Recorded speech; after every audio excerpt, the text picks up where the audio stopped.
Hey pageant fans, welcome back to another episode of Tea Stands on Pageantry. In this week's episode, I'm going to be recapping and reviewing the recently held and long overdue Miss World competition. Now, without further ado, let's just jump right into this.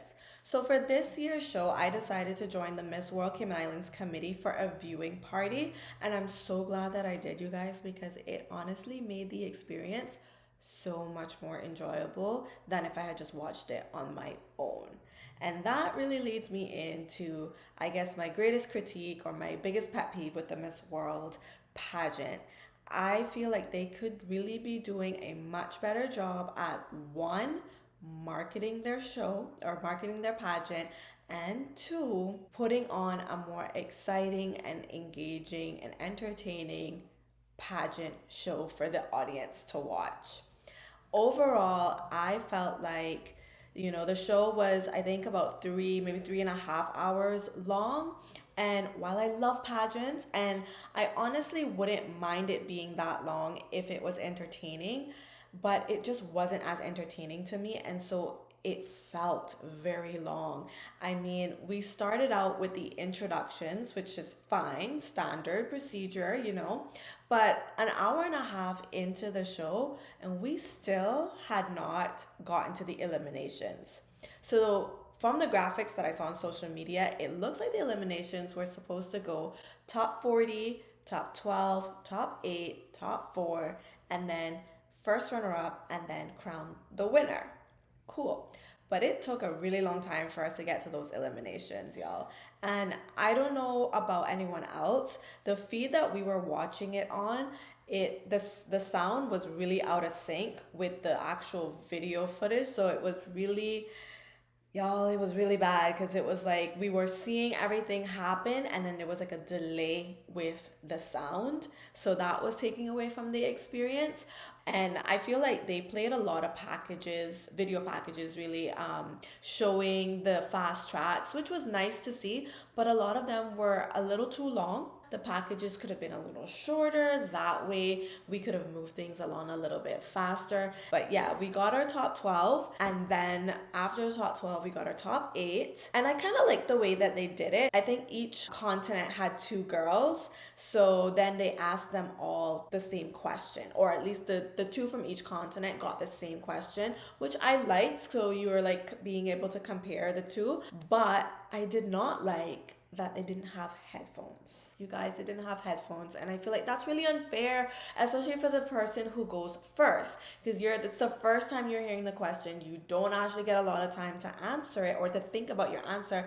Meanwhile, the person who's also getting that question can hear the question, hear your answer, so they have time to like think about it, and maybe something that you say is gonna help them with their answers. I don't like that, and I really wish they would get headphones. So from those questions, they were able to narrow it down to the top 4, and the top 4 were Trinidad and Tobago, Botswana, Czech Republic, and Lebanon. After listening to all of them answer the question, well, it wasn't really a question, it was more so kind of like a Shark Tank style segment. And this is the other thing, I feel like Miss World changes their format every single year. It's almost like Julia Morley just sits there and thinks, what can I do different this year? Oh right, I'm just gonna randomly do this. And while I thought it was interesting, I don't know that I love all of the changes from year to year. I want to see a little bit more continuity in the pageant from year to year, because I kind of want to know a bit about what to expect, so that I mean, at least if I were a director or a contestant going in, I would kind of want there to be some kind of continuity in the way that they progress or the way the show actually happens, because it will help with preparation. But for some reason, from year to year, I feel like they just change the formatting of this pageant a lot, and so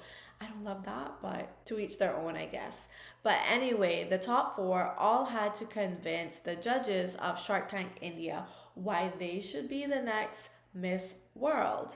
And after listening to all of them, I definitely fell in love with Miss Botswana. She was my winner. She was the person I thought was gonna get that crown.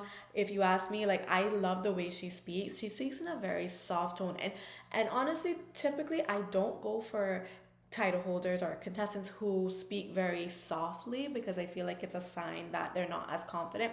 But I don't think it was a lack of confidence for her. I definitely think that that's just how she speaks, and it forced you to kind of really stop whatever you were doing and really pay attention so you could hear her. So you were kind of hanging on her every word. So I thought her delivery was good, and I felt like she really did a good job of actually explaining how she uses her talents, her skills, and her intellect to support people around her, to uplift people around her, and to really give back to her community.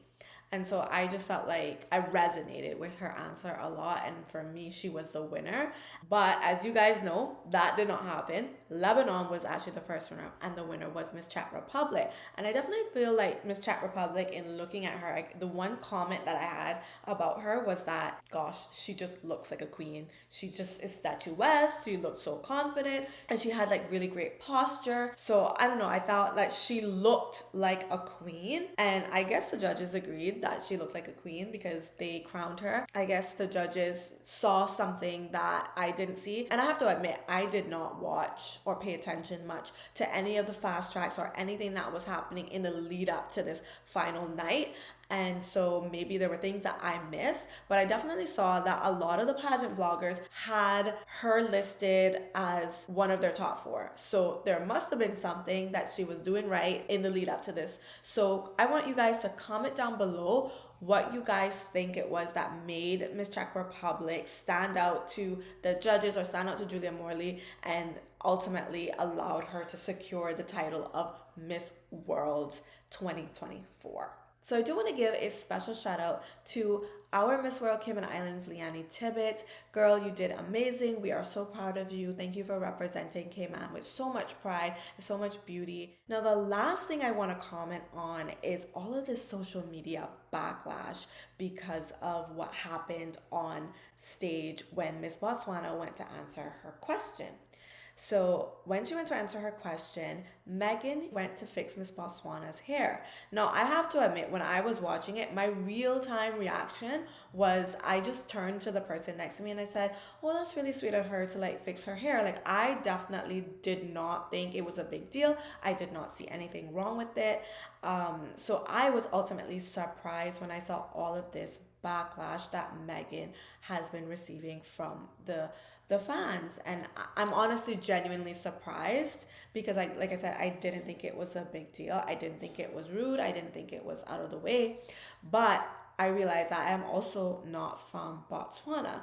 And every country has different cultural customs and things like that. So I would love to hear from persons who may be from Botswana or maybe who felt offended by what Megan did. I'd love to hear like your reasoning as to why you felt it was so offensive. I know that for me and like my friends who are Black, we don't love people touching our hair, but it's usually when it's done in a way of like people just raking their hands through your hair or like just touching it for no reason.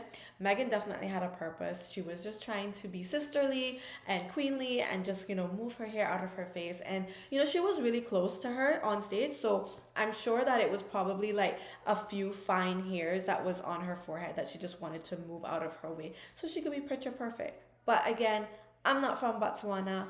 I don't know what was offensive about it. So I'm hoping that you guys can enlighten me in the comment section below. But of course, please be kind when you're doing so. And let's all respect each other's customs and beliefs, okay? Now, Megan did apologize following the backlash, and here's what she had to say.